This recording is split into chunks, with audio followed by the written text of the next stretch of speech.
Welcome to the Senior Living 411 series. My name is Desiree King, and I'm the co-founder of Senior Living 411 Incorporated. We offer an affordable and comprehensive 240-point senior home safety assessment. We will leave you a written summary and recommendations as well. Our mission here is to also provide education and resources designed to help people live empowered lives and make informed decisions. Out of this mission was born the Senior Living 411 series. The 411, it's really what Ontario seniors and their adult children want concerning aging in place, in-home healthcare options, retirement planning, downsizing and decluttering, 55 plus senior living options, home safety, insurance options, funeral pre-planning options, and much more. These options, along with others, are presented in the Senior Living 411 series as 30 to 60-minute monthly educational seminars on Zoom and Facebook Live.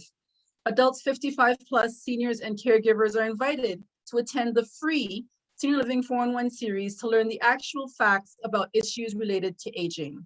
This series of candid conversations and expert panel discussions about the unique and often complex issues facing families are moderated by myself, Desiree King, or my husband, Alpha King. These discussions allow families to get to know the person behind the profession, thereby creating a safe place to ask questions, learn, and ultimately form proactive relationships so that when a situation arises, you can reach out to someone you know and trust. Today's topic is the 411 on funeral pre-planning. Joining me, I have Miss Minnelle Williams from the New Haven Funeral Center. Welcome, Minnelle. Thank you. Thank you very much. I appreciate you having me on. Thank you. Great to have you here.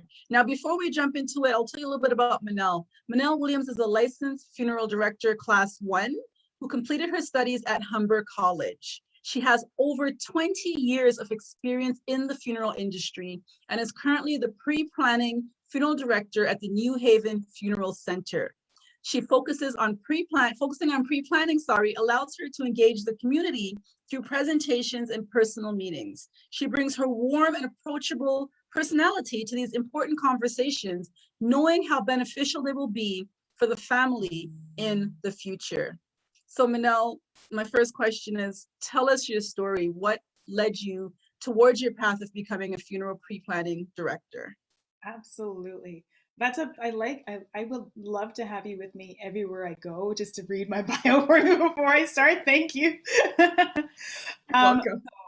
Let me tell you a little bit. My mother used to say she thought that I was strange because I love to sit and watch surgeries and watch all of these things, even as a little child. So I initially actually wanted to go to school to become a pathologist. And that's the person who actually performs the autopsies and discovers modality and cause of death. When I started school for that and learned all what was involved in that and the reasons why people do things, it was too much for me. So I left and I went back to funeral services because I had done a co-op when I was in high school at a funeral home. And I'd liked that aspect of death care because there was still that personal interaction. So I went to Humber, got my that's a Class 1, it's the full funeral director's license. So it's services, embalming, everything. Started working at funeral homes. And after working maybe about 8-10 years in funeral homes, I decided to start trying my hand at pre-arranging. And I absolutely loved it. So pre-arranging is a little different because I get to speak with families beforehand. It's a different conversation. There's lots of questions, lots of information, but I really like being able to help you before you need it, get all of the plans and all your information out, and then know that years down the road, your family will be really helpful or really helped by what you did. Well, it's an amazing perspective and outlook on it. And definitely, glad to know that it sounds like you're really doing something that you're passionate about, and you get a lot out of serving the community by doing this. Yes, absolutely. Absolutely. Okay, great. So the first question I have is, and I'm sure a lot of people are wondering, why should I pre-plan my own funeral arrangements? Like, I'm not even going to be there physically. Yes. So why should I do that? Well, I like that question. There's a lot of reasons. Some people pre-plan their funeral arrangements because they won't be there to say what they want, and they're very particular about what they want to have for their service. Others plan because they don't want their family to have to go through that actual process of figuring it out. So if I take my mom, I use my mom as the example many times, but for Mhm. her, she'll tell me, I just want something simple. To me, that means one thing. To my brother, that might mean something else. If you do Mhm. that time to make the plan ahead of time, we don't have to fight or try to come to an agreement on what Mhm. that means because you've already told us. So it Wow. really alleviates a lot of the stress for the family at the time. Mhm. And the family's already, like you said, going through a stressful morning moment. So making decisions might not be as easy, I'm sure. Absolutely, absolutely. Grief, just emotions, lack of sleep, lack of food. A lot of things are happening at the time that someone's passed. So as much as you can take off of their plate at that time is a huge help to them. Yeah. Right, definitely. And what age should someone begin planning? Like, is there, I mean, death has no age. We don't know when that'll happen. So what age would you recommend someone begin planning? As soon as you're ready to have the conversation. The younger, better if you're paying for it, because if you're doing it through an insurance portion, like through an insurance way, the younger you are, the cheaper it is, and you have more options. I'll say this year, the youngest person I've prearranged is 8 years old. So there's really no age range that's too young or too old on the other side of the spectrum, because for some, maybe you're not able to afford insurance anymore, and a funeral plan might be on the opposite end of the spectrum. I started mine when I was 21, I think. So, but I'm in the industry, so I'm thinking that way. So whenever you're ready to start having these conversations, that's the time to start planning. Yeah. Right, right. That's one of the things I get out of doing these shows is that I speak to so many different people in different segments of industry that the minute I have the conversation, I'm like, okay, I need to get this done because I'm having conversations about it. And there's a saying, you don't know what you don't know until you know. So Yeah. now that I know, like my last show was on long-term care insurance. Guess what? I am now waiting for my application to be approved Yes. because it's just you can't, you have no excuse if you don't know when you're working with it, right? Mhm. So wow, definitely. Now you said 8 years old. I mean, not getting personal, but do people usually do that for their children, or is there usually an underlying condition where they're preparing for something to happen? I can actually share this story because this one really impacted me, and she's given me permission to talk about her why. And for her, it's not necessarily that there is a reason that, there's no expectation of death, It's more Mhm. what she's doing is generational wealth and generational planning. And so she's saying, I'm doing this for my children now. And by the time my children are my age, their funerals will be completely covered, and they can then do this for their children, and the next generation won't have to worry about it as well. So she's setting a new precedent for them in their family. So that was her reason, her why. um, Yeah. I got goosebumps hearing that because a lot of times when we discuss generational wealth, we don't think about this topic. And you're right. If you think, I'm sure, like with anything else with inflation, the Mhm. price now compared to, let's say 60, 70, the average age of people nowadays will be way more expensive. So it's made me say, it's actually a wise decision. I get that. Mhm. Mhm. Definitely. This year, I've seen more Mhm. parents pre-planning for their children, and it's a shifting of the mindset. Even for us, right? We're talking about death. We're talking about planning for death. It's not something we want to do. I like Mhm. to take out the thought of the death itself and consider Mhm. this part of your estate planning. So the Yeah. same way you do your will, your financial plan, your long-term care insurance, all of that, now you're going to do your funeral plan and just put it all a part of your estate, lock it away, and know that you have it. You don't have to think about it again. Yeah, definitely, definitely. I watched Coming to America. I just thought about this. Coming to America too. Have you seen it? Yeah. Did you see when he was like, he wanted to see his funeral and then he sat there and watched the whole thing? It was Yes. it was a it was a comedic spin on it, but I understood it as well because your people are, giving these great speeches about you and all these comments Mhm. and stuff. So he just sat there and watched it, then he died. So Yes. that was a comedic spin on the whole thing. Let me tell you, So I'm sorry. go That ahead. was actually my final assignment. So at Yeah. the end of funeral service education, you have to do a final presentation, and that was my assignment. I planned pre-funeral funerals. That's what I called it, where we all get to be there to smell our roses before we died. I like the idea. Not many people liked it, but Yeah, yeah, yeah. I'm sure. It's a mindset. It's definitely a mindset. Mhm. So when I just touched on the whole thing with inflation, are prepaid funeral plans worth it, or is there some kind of locked in rate? Like, is the inflation that great? Can you tell us a little bit more about that? Yes, yes, absolutely. And yes to your question, yes. I will tell you, I when I first started doing prearrangements, I had a lady. She had prearranged back in, I don't even know, I would say the 80s. She was an older lady and she had prearranged probably when I was young, you know? And then Hmm. all she wanted to do, she had a same day service, meaning visitation and then service, everything on the same day. And she decided that she wanted to have 1 day of viewing now. So to add on the 1 day of viewing was almost the same cost as her whole funeral plan that Oh she had. my. That was planned, casket, everything. But that's because so many years had passed from when Mhm. she did it to what it is now. So definitely with inflation, with cost of goods, and as we see, we don't know what the future will hold. So Mhm. yes, price Mhm. wise, it's definitely a good idea because it guarantees the price where when you're signing now.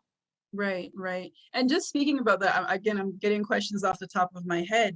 Now, when you pre-plan, I'm guessing part of it, if you choose to have a coffin, say, for example, you would select that, or would you not? Because if that model's no longer made, then what happens? Do you, Oh yes.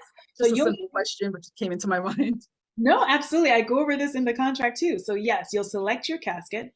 For the most part, they'll stay the same, over Okay. the years. But of course, as styles change, things will change. So maybe the one that you liked had gold handles, and then in the future, now it has silver handles. So we let you know that, okay, things might change in the future. Now, if at the time you're looking at it and you go, this is what it is, I don't like this, no problem. We'll just switch it for something else. Mhm. Okay. It's good to Yeah, know. good question. And But go ahead. I was saying by putting it on the contract, you're guaranteeing that once Yeah, that rather than one. having to add that cost at that price in the future. Sorry. Right, right. And what happens if someone dies before their funeral plan is prepaid? Yes. So there's a couple ways to prearrange. I'm going to step back and kind of explain a little bit first. So you can Hmm. prearrange and not prepay. And in that case, you're just going to give me the information. I'll keep a file. I'll keep it in my file folder. And at the time, your family knows what you'd like, which helps a lot of the stress at the time, but they'll have to pay for it at that time. There's Hmm. another way where you can prepay, and it's called what we call interest. And in that case, you're just putting money on it, and we're holding it for you. And it's Hmm. only guaranteed once it's paid in full. For Hmm. the most part, that is used when someone's a little older because they can't get into the insurance side. Now, the insurance side, that one is guaranteed. So there's two health questions I have to ask. If you say no to those, then it's guaranteed after the first payment. Meaning, if you pass anywhere after the first payment until 20 years, which is the max, the funeral will be covered. You don't have to worry about anything. If you do say yes to the health questions, and these are generic, simple health questions, the ones that get a lot of people is if you have high blood pressure and diabetes together. So Hmm. let's say that you did, then in that case, there's a 2 year and 1 day waiting period. After that period, then your funeral is guaranteed. If you pass Okay. within that 2 year and 1 day, whatever money you've put in, they'll add a 6% gain on it, and Oh, then wow. your family will pay the balance. Okay. Mhm. Okay. Yeah. So, wow, that's it. You just stumped me. That's good. It's quite interesting to hear that they actually do that. So, Mhm. what takes place during pre-planning? Just walk us through what takes place. We talk. We talk. We have a conversation. You tell me kind of what you're thinking, what you'd like to have for your services. Then I take a lot of information from you. So, all the information for the government that you're thinking, why do you even need this? Like your parents' names and where they were born. Those are the things that your kids are not going to know. They don't remember your mother's maiden name. So, I'll take all of that from you and we'll fill out all the paperwork. And then we'll go through implementing your choices, and I'll break down all your options so you can see how much everything would be if you're choosing to pay it off over time, what your options are. I'll show you how much the total would be that you're paying for everything over time. It's a lot of information, but I like to take my time with you. I like to go through everything so that you're not surprised by anything once you're finished. Hmm. And that's kind of, for me, the essence of pre planning. We'll talk, we'll have a conversation, I'll give you options, and then I'll wait. You let Hmm. me know how you want to move ahead and let me know when you're ready. I'm not going to pressure anybody into anything. It's a lot of information, so sometimes you need to take some time with it, and that's Oh, perfectly. definitely. Definitely. It's a lot to process, I'm sure. Mhm. So can you have a joint funeral plan? Like if you have a spouse, siblings, maybe, I'm not sure, but can you have a joint funeral plan? I wouldn't. The answer is yes, but my personal suggestion would be not to do it. If you can avoid it by doing a joint plan, it's for you and for one, and whoever passes first will use it. The next person starts from zero. So my suggestion is, if it's finances that you're saying, okay, I can't afford to do both of us with everything, do both of you on something smaller. Maybe just do like the funeral package. Don't get into receptions. Don't get into, all the flowers and everything. Maybe keep it lower so that you can afford both of you guys having coverage, even if it's just for the basic. And then at least that's covered. And then once that's done, you can add on another tier, right? As opposed to having one person covered and one person with nothing once this one's used. Are there terms for funeral plans? Like, are there like, say, a 3-year term, 5-year term? What are the terms range? What are the range of terms you can have? Yeah, so through the insurance portion, you can pay it in full. You can pay over 1 year, 3 years, 5 years, 10 years, 15 years, 20 years. Max is 20 years, but that depends on your age. So the younger you are, you have the option of 20 years. And in that case, you can be paying something like $50 a month, $80 a month. Whereas if you're at the 3-year mark, now it's, $300 a month, $400 a month, depending on what you're choosing. Right.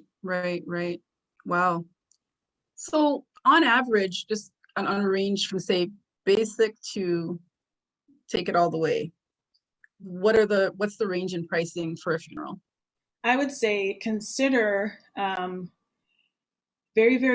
prearranging as a basic cost, $9,000, and that would be service and a casket plus taxes, of course, to $12,000, and that would be service, casket, stationery, flowers, reception, right? So that would be my range of average, low to average. I'll say it that way.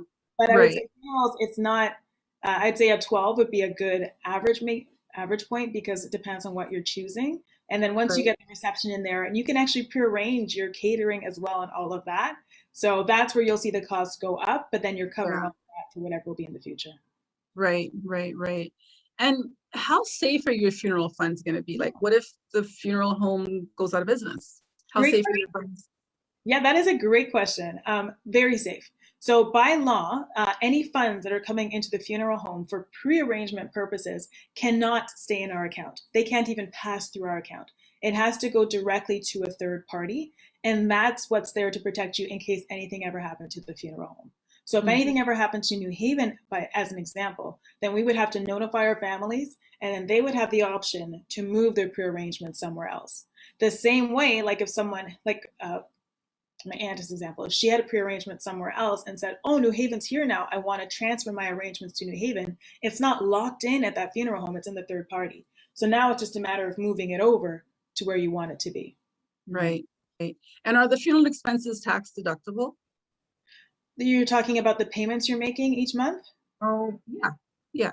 No, those are just expense. And then how it works afterwards. So at the end, at the time of need, we'll look in the account and see, is there enough money to cover the funeral cost?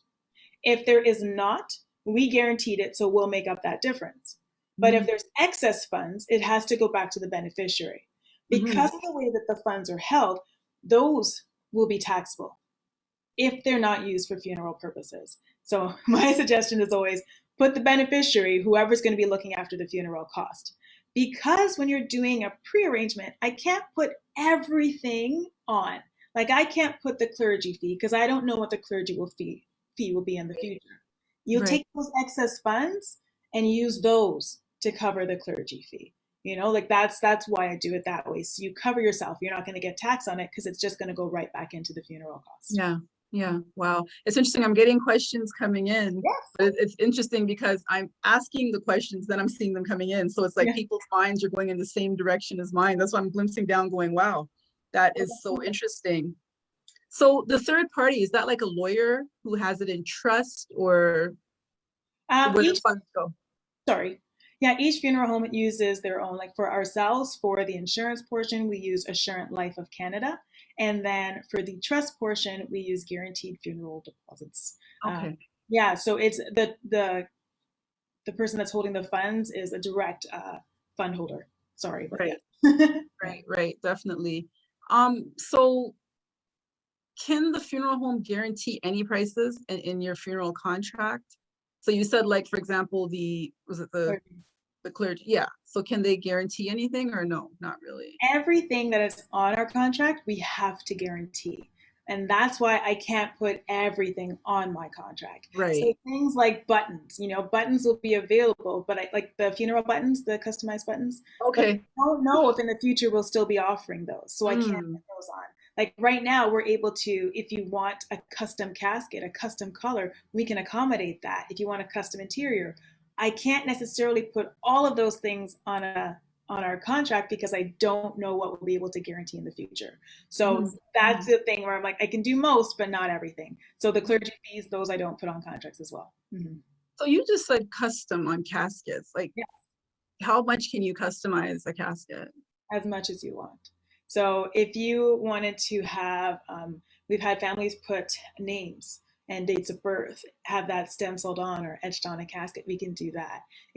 Some people have a very particular, there is a green that they loved, and it's not just any green, it's that particular green. Okay, so we'll get your casket in that particular green. If we can't find it, we'll have it done for you. So yeah. Wow. Mhm. Wow. And is that do most people do that? Do they get that detailed? Or I guess if you're pre-planning.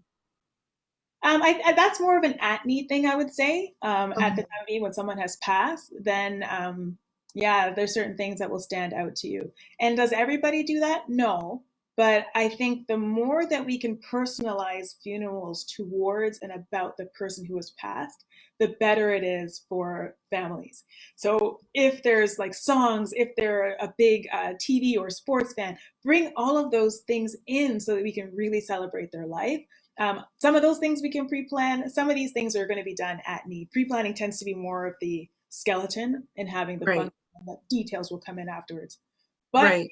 if one more example, I have a lady in her I've got notes. The picture that she wants of herself is already in her closet and here. The outfit that she wants to be wearing is, like all of those things are already there. So we have notes about it in her file. So as much or as little as you want. Right. Right. Wow. So does the cost of the I guess the hearse and then the car that the families go in, usually a limo, is that included as a base price or is that like upgrades?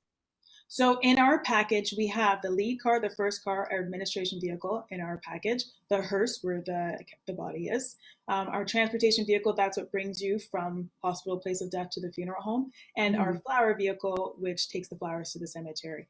Those are included in the package. We don't have a limo because a lot of families aren't choosing limos anymore. So by not including it in the package, it just keeps it lower for everybody else. If you Right. wanted to have a limo, though, it is in our price list and you can always add it on.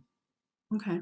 Mhm. Okay. To know. And if something happens and my funeral costs are less than what I paid into the prepaid funeral, what happens to the excess funds? I don't know if we touched on that. Yes, they have to go back to the beneficiary.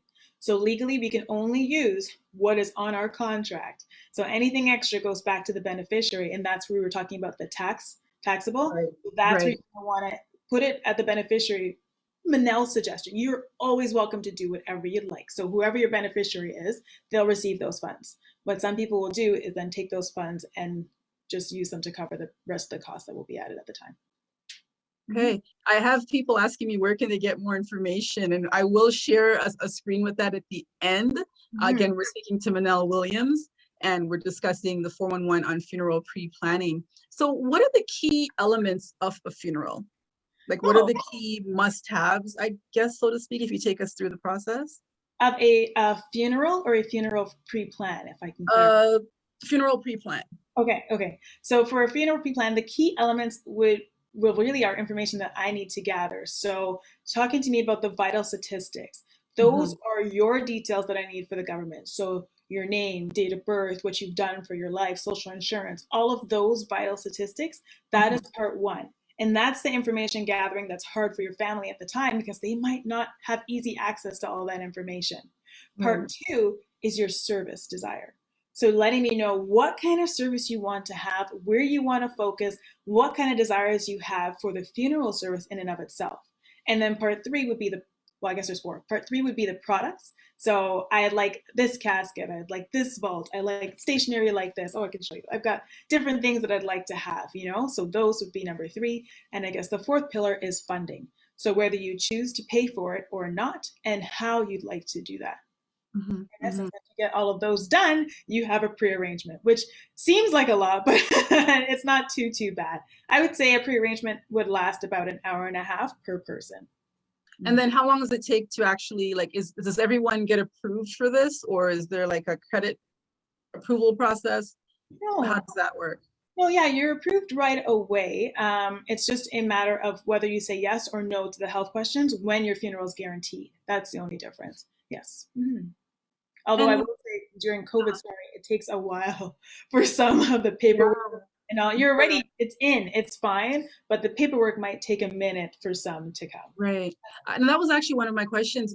With COVID in mind, how is it, aside from the number of people that can attend a funeral, how has it affected the whole process? I would say that a lot of people are considering their end of life right now and are very much aware that their death is not a respecter of persons and that Mm, any person at any time. And so I have been busy because a lot of people are looking for information and wanting to get something set up because you realize now how important it is to do these things, especially in the beginning when families had, oh my goodness, when someone was passing out of hospital, you had a day like, to figure everything out. So that really put a sense of urgency for a lot of people. Yeah. right, right. And now just thinking about like people who are not from Canada, Mhm. say the Caribbean, Mhm. and they would like to get I'm not sure if they would ship the body or their remains shipped back home. Yes. Is it the body or is it the remains, number one?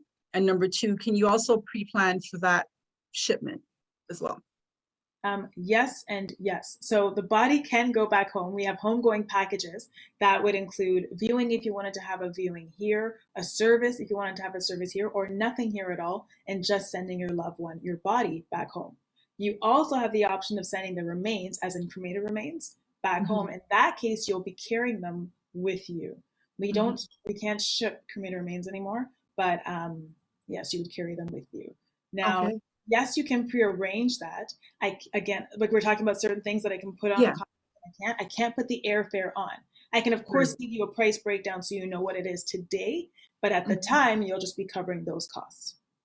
Right, right, right. And is that expensive? It depends. It depends on where you're going.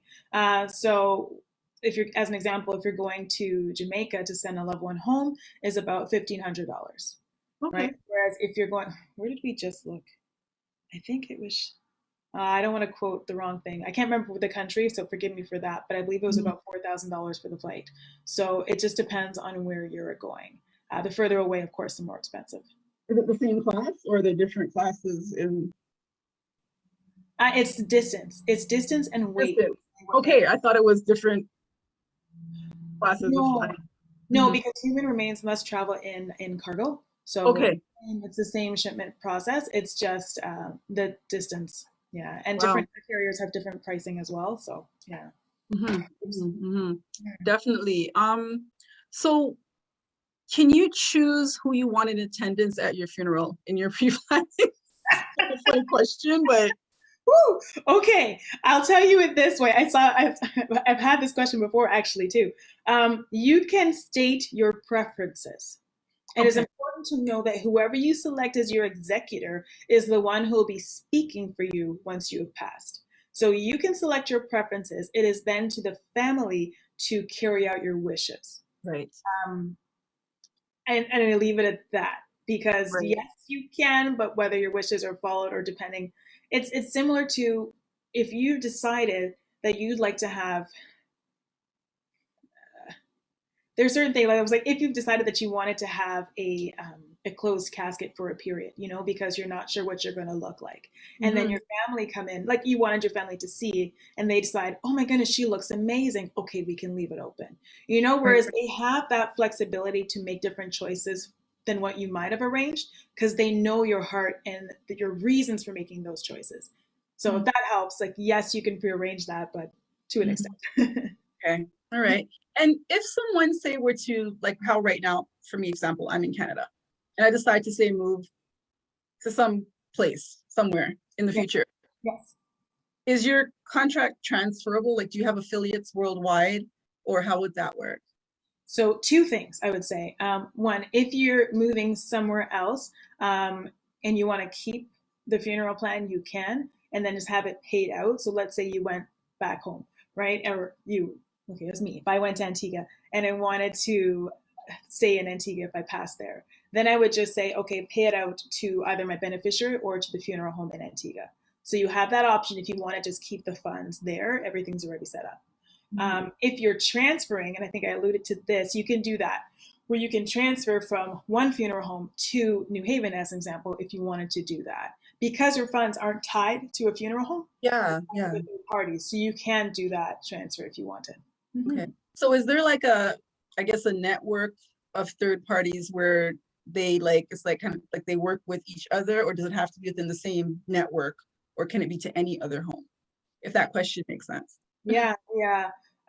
So yes, if you're transferring to another funeral home, they would have to be able. No, I think it would still be fine, but for the most part, like they'd have to transfer with Assurant Life of Canada, right? I'm trying to think of an example. If someone had a funeral at TD, it doesn't exist that way. But if they had a funeral arrangement at ABC Trust and they wanted to transfer it to New Haven, I don't see a reason why we couldn't. Okay. It'd just be a matter of figuring out how to do that. Yeah. Because if it can be held somewhere, it can be held anywhere because it's all held in trust. Yeah. Right. That's what I was thinking. Is it possible, like, suppose someone plans for a funeral and they've budgeted for a certain amount at this time. They come into some more money, lifestyle changes, whatever, and they want to upgrade their package. Can that be done? You can make changes to the contract? Yes, absolutely, absolutely. It depends on, for me, we'll talk about what it is. Some people, if it's I want to change the station, I was like, maybe we'll do that at the time. It depends. But absolutely, you can make any changes on your contract as long as you'd like. Right. What are some other questions you get asked? What are some of the most common questions? I guess if I haven't touched on some of them that you get asked, because this is something that you do all the time.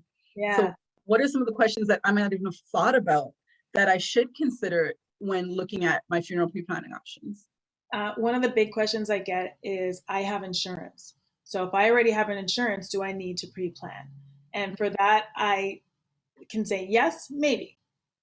Pre-planning versus insurance means you're locking in the price. That's the big difference. So if you say, I want my funeral to be, let's say it's $10,000.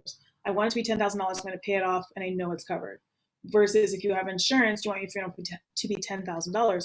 Make sure you have enough insurance coverage to cover whatever that might be in the future. Because I know if you remember back in the day, remember those $10,000 insurance plans that everybody was getting for funerals? And now, what's that going to cover? So you have to make sure that you have enough for that. That'd be my number one. Number two, and this is something that we see on the at-need side that's not nice necessarily to talk about, but it's truth, so I talk about it, is your insurance money is going to a beneficiary. Your beneficiary is then going to use that money to cover the funeral cost, we hope. What can happen is if you have a couple of beneficiaries, if one person is trying to make the decision between helping to pay the funeral cost or keeping the lights on, it gets to be a really hard choice. So that's one thing to consider when doing insurance. I would say in the ideal world, have both. Have a funeral plan to cover that, have insurance to leave something for your next generation, and to cover all the costs associated, with closing your estate. So when you say insurance, you're talking specifically about funeral insurance, not life insurance, just to clarify insurance. Sorry, yes, I was speaking about life insurance. Life insurance, okay. Insurance versus a funeral plan. Yes. Okay, got it. So there is no specific funeral insurance. It would be part of your life insurance that you'd be looking at. Sorry, can you clarify that for me, please? Yeah, so there's no specific insurance called funeral insurance where you pay into that. That's pre-planning, really. Yes. Funeral insurance is pre-planning, and then there's life insurance. Okay. Yeah, exactly. Got it. Yes. Thank you. Yeah, I just wanted to make sure I was clarifying the two. I'm like, is there an insurance? Because I haven't heard about that one. I'm like, oh, another one I need to get now. Okay. No, you're good. You're good. Okay. So we have some questions from our viewers. I have one that says, can you cancel the plan if for some reason you cannot keep up with monthly payment? And if so, can you get a refund? Yes, that's great. That was literally my mind of a question that I get Hmm. often. So yes, you can. Please, if you have a funeral plan already in place and you can't afford to keep paying for it, contact your funeral director.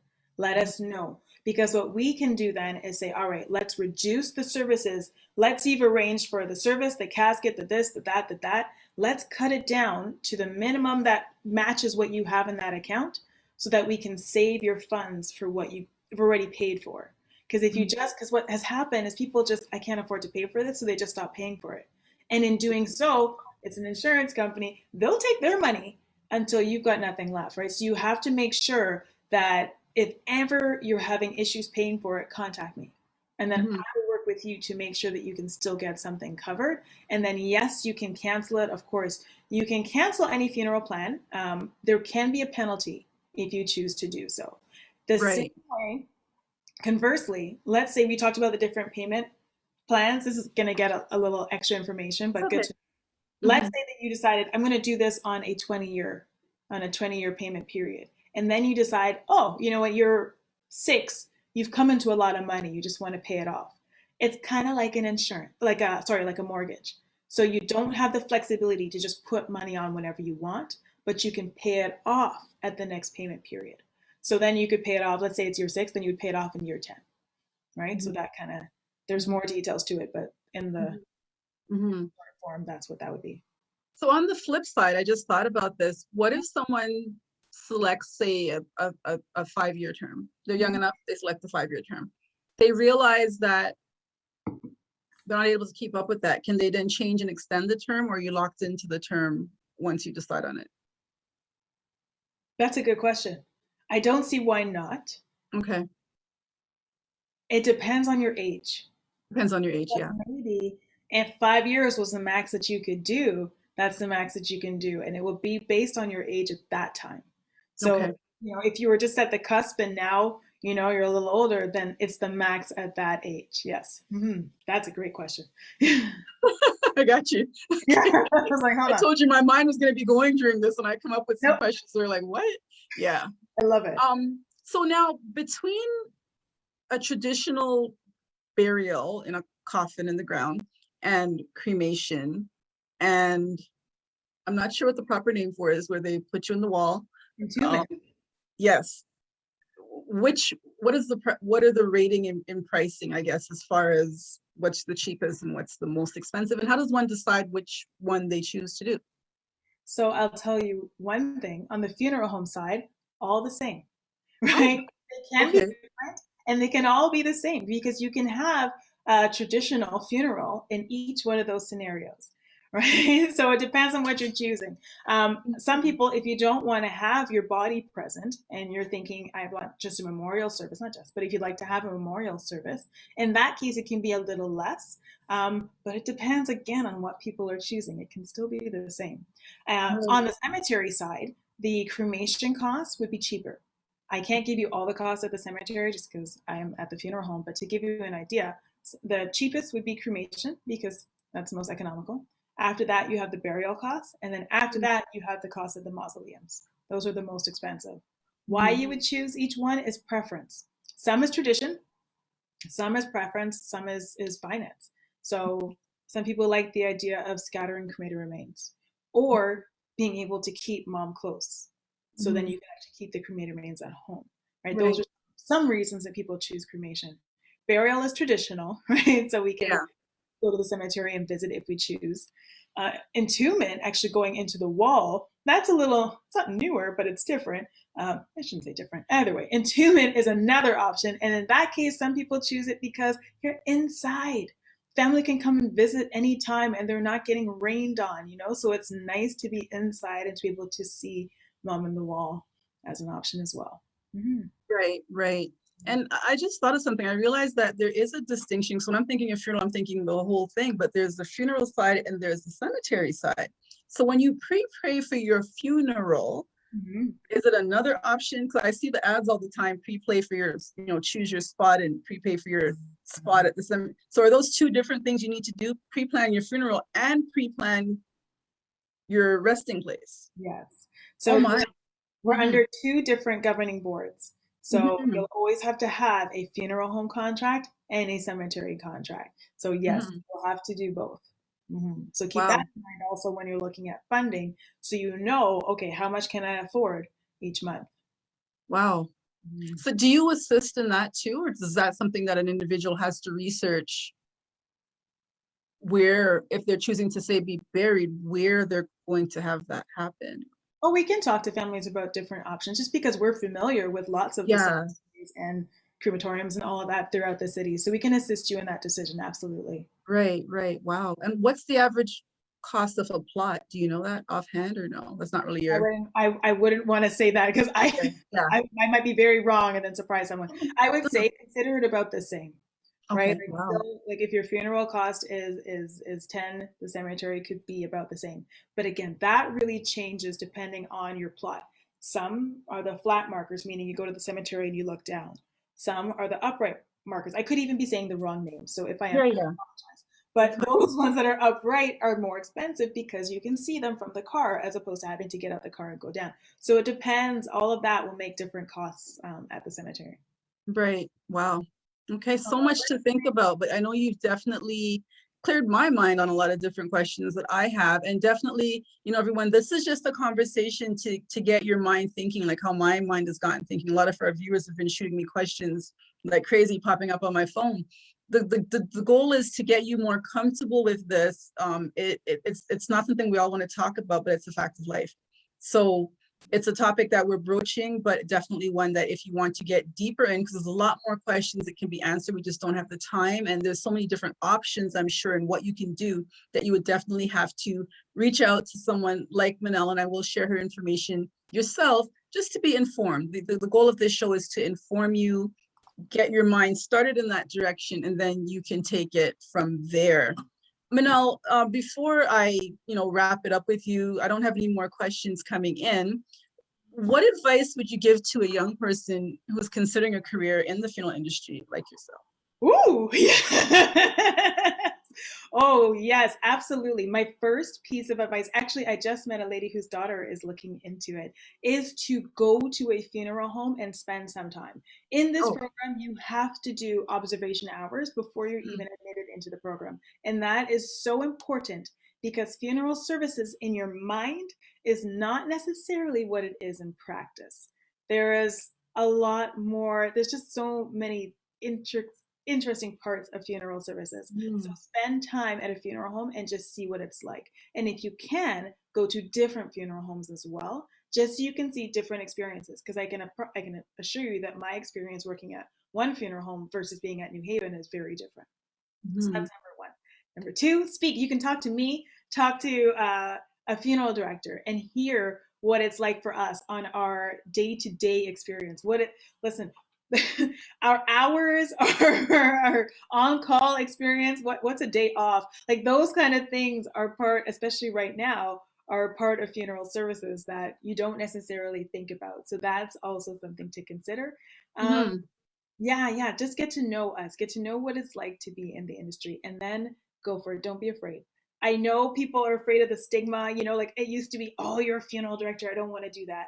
I'll tell you, wherever I go, if I'm out with friends or if I'm at a birthday party or something, when things get quiet, they go, Minnelle, tell them what you do, right? Because it's an automatic conversation starter, right? Yeah, yeah, yeah. No, Yeah. I mean, definitely. I know in a lot of, especially in the Caribbean culture, it's like a taboo, I guess, so to say. So it definitely is interesting. That's why my question was, how'd you get into this? Because it's Yes. something that most people are like, no, it's just not.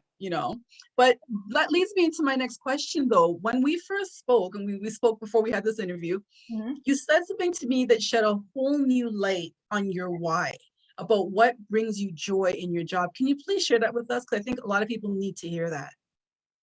Oh Lord. What did I tell you about my why? It was relating to what she said to me was about being able to help some people.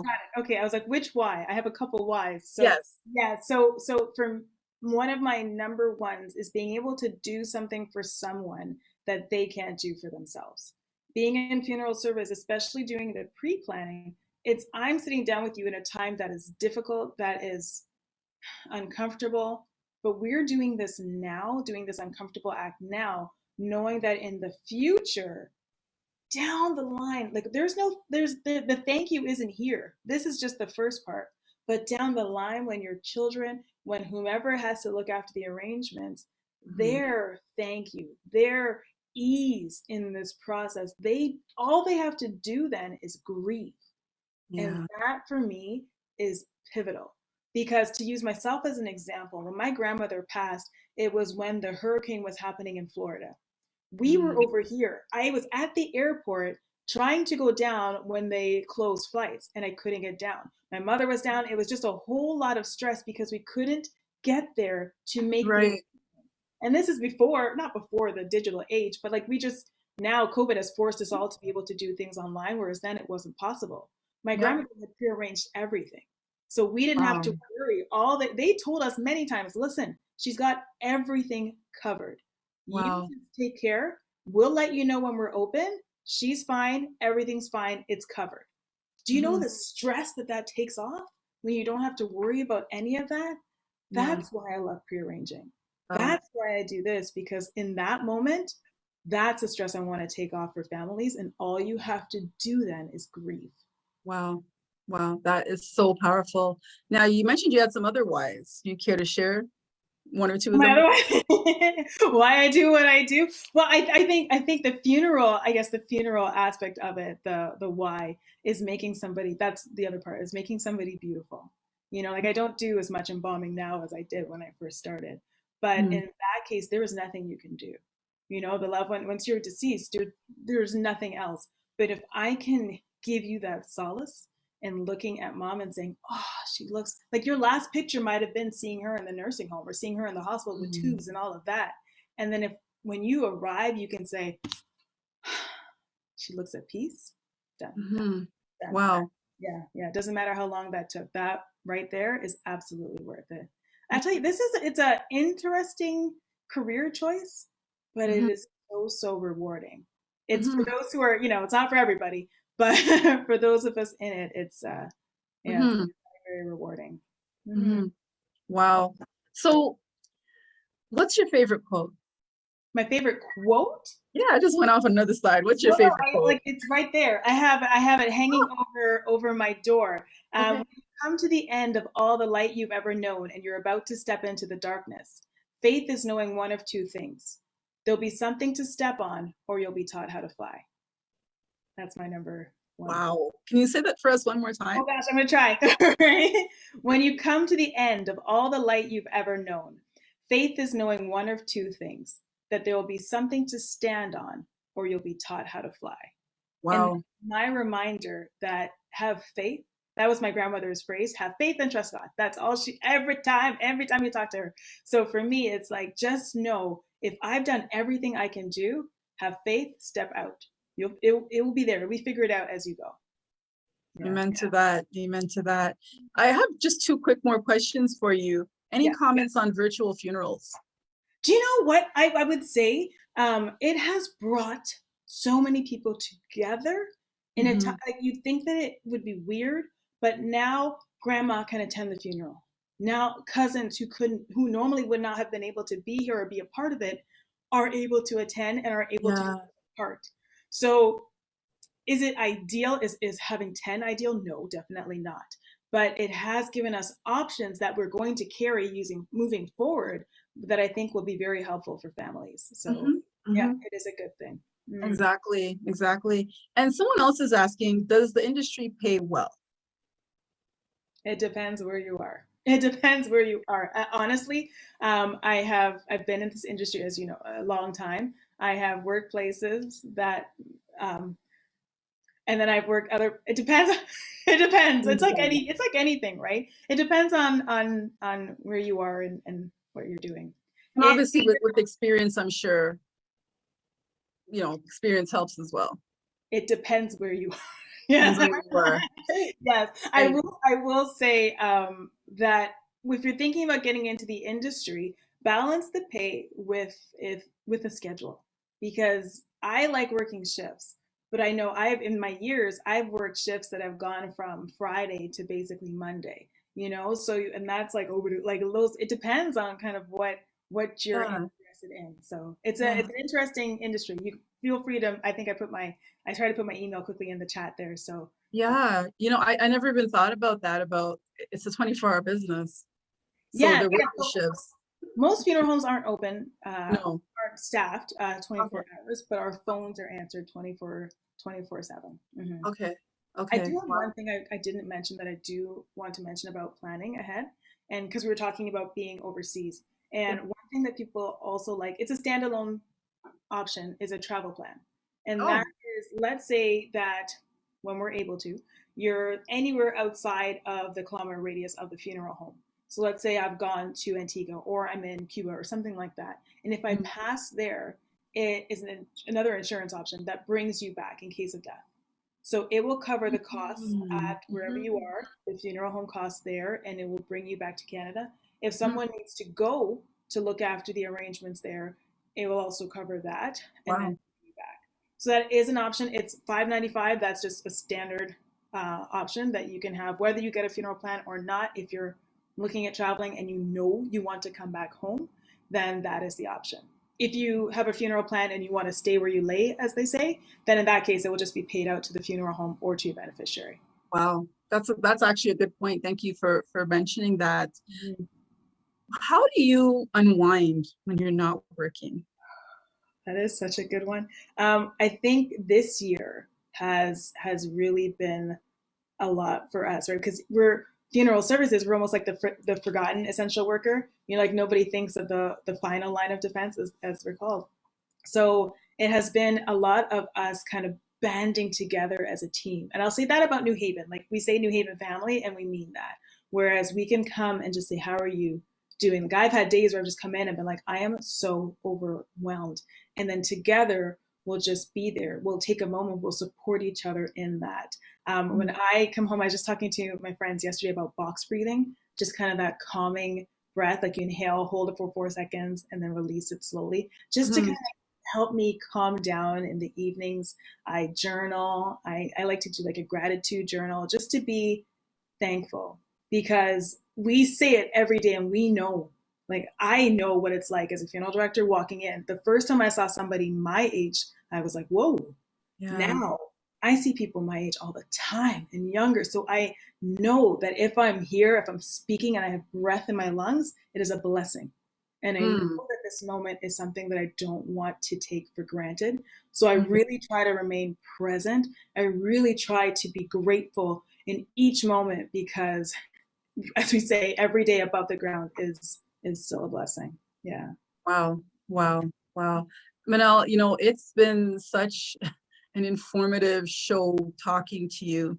I'm just quickly sharing a screen on how our viewers can get in contact with you. I invite everyone to take your cameras out right now and take a picture instead of trying to write all this down. Just take a quick picture. The show will be obviously in the Senior Living 411 Incorporated Facebook group, as well as the Senior Living 411 series Facebook group and the page. And then it will also be within the next week, it'll be on my YouTube channel, which is the Senior Living 411 Inc., as well as my podcast, which can be found on a wide variety of different podcast platforms. So Minnelle, I want to really, again, thank you for making yourself available for what is such an important conversation. One that I avoided. I'll admit, I grew up with a mother who was always talking about planning your funeral. I'm like, why you got to talk about that? But it's definitely a real conversation because no one's found a way to escape death yet. So it is something that we do need to discuss. And you're right, it does count into our generational planning because it's a cost, it's an expense. So thank you so much. We have a lot of our viewers saying thank you for sharing. And again, everyone just reach out to her. She has a wealth of information. Did you want to say something else? I noticed one question there that I think Ruth asked about feeling sad at funerals. Yes. I just want to touch on that, because in this industry, it's been where as funeral directors, we are stoic, we are cool. We don't necessarily engage in that. And I'll say now, especially at New Haven, where we're a little bit more free to just be ourselves. I think it's not a matter of me. I don't feel sad necessarily because I can't take on every family that comes through the doors. But well, I do. I say that because I do both. I do the pre-arranging and also I'll help out at need. But our job is to really help you through the process. So we try to separate what we're feeling all the time. Do we always? No. Some of these cases are just heartbreaking, and it's something that we deal with every day. So we have to balance what we can hold as well. But our job, our focus is to help you through that process. And in that, if I'm focusing on my job, it's easier for me because then I'm not here to be with you in that side. It's my job is to help you through.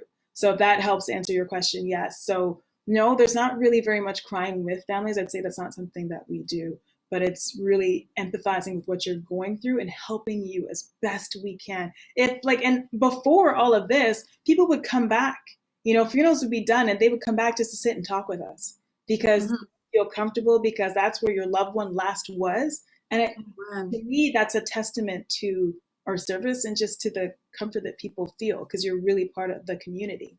So I hope that answers the question there. I just wanted to address that because I think it's a true part of the industry. So I have a question. The contact information I just shared, is that your direct contact information? That's what people are asking. Hold on, let me find that. I have a new number because of all of this. But honestly, the best way to reach me is through the funeral home. And that way it's easier for me to track. And then the email is, yes, that one is for me, pre-need at New Haven FC. The phone number is our New Haven's phone number, but they will direct everything to me because I look after the pre-arranging. Yes. And I will vouch that when you call for her, she does get back to you pretty quickly. I called her and it was like 5 minutes later. I'm like, oh, okay, that was quick. So it is efficient that way as well. As often as possible, but if I have appointments that day, just know that it might take a moment, but yes. Obviously so. Okay. Well, Minnelle, thank you again. It's been such a pleasure having you on this show. And definitely anyone comes my way who, is asking questions, I will definitely direct them to you. So our next show will be on the 411 on home health and in-home care options. Home health care helps older adults live independently for as long as possible, even with an illness or injury. It covers a wide range of services and can often delay the need for long-term nursing home care. Home health care may include occupational and physical therapy, speech therapy, and skilled nursing. So join me on Sunday, May the 16th, as my special guest, Lorna King-Bob. She's back from Live Well Pathway Home Care. We'll be discussing the 411 on home health and in-care options. I want to thank everyone for joining us. Remember that all discussions can also be found on YouTube on the Senior Living 411 Incorporated channel or on the Senior Living 411 podcast. Please remember to like this broadcast, share this broadcast, or subscribe to this podcast, and follow the Senior Living 411 Incorporated group and join the Senior Living 411 series private Facebook group as well. Thank you so much, everyone. Thank you, Minnelle, everyone. Stay safe and have a great week.